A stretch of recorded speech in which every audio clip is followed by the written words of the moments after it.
বিএনপির মনোনয়ন প্রত্যাশীদের সঙ্গে ভার্চুয়ালি বৈঠক করছেন বিএনপির ভারপ্রাপ্ত চেয়ারম্যান তারেক রহমান। গুলশান থেকে বিস্তারিত জানিয়েছেন সহকর্মী মনিরুল ইসলাম মিন্টু। আমরা যুক্ত হচ্ছি আমাদের সহকর্মী মনিরুল ইসলাম মিন্টুর সাথে। মিন্টু, যারা মনোনয়ন প্রত্যাশী আছেন তাদের মধ্যে ঐক্যটা কেমন দেখছেন? কারণ তারেক রহমান কিন্তু বলেছেন মনোনয়ন যেই পাক সবাইকে ঐক্যবদ্ধ হয়ে কাজ করতে হবে। আপনি তো সেখানে আছেন, তাদের মধ্যে ঐক্যটা আসলে কেমন দেখছেন?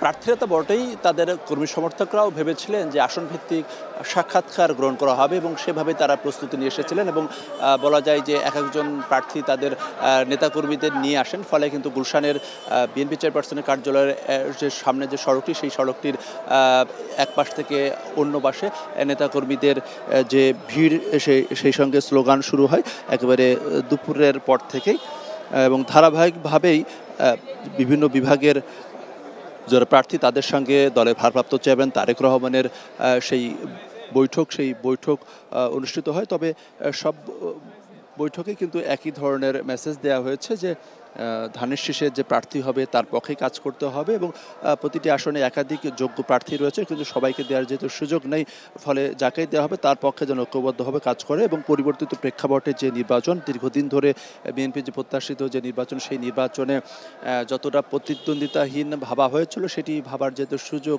নেই এবং জামায়াতে ইসলামী ইতিমধ্যেই তাদের প্রার্থী তালিকা আসনভিত্তিক ঘোষণা করেছে। ফলে বিএনপি আনুষ্ঠানিকভাবে যে তফসিল ঘোষণার পরে প্রার্থী তালিকা হয়তো ঘোষণা করবে, কিন্তু তার আগে এই যে সাক্ষাৎকার কিংবা বৈঠকের মধ্য দিয়ে বিএনপি তাদের প্রাথমিক যে তালিকা, সেই তালিকা আসনভিত্তিক তৈরি করছে এবং দলের স্থায়ী কমিটির সদস্য হাফিজউদ্দিন আহমেদ তিনি যেটি জানিয়েছেন যে এই মাসের মধ্যেই আর এই যে কয়দিন আছে এর মধ্যেই আসনভিত্তিক যে প্রার্থীদেরকে ফোনে অথবা অন্য যে কোনো মাধ্যমেই জানিয়ে দেওয়া হবে তার প্রাথমিক যে মনোনয়নের বিষয়টি। তবে তফসিল ঘোষণার পর আনুষ্ঠানিকভাবে দলের পক্ষ থেকে ঘোষণা করা হবে।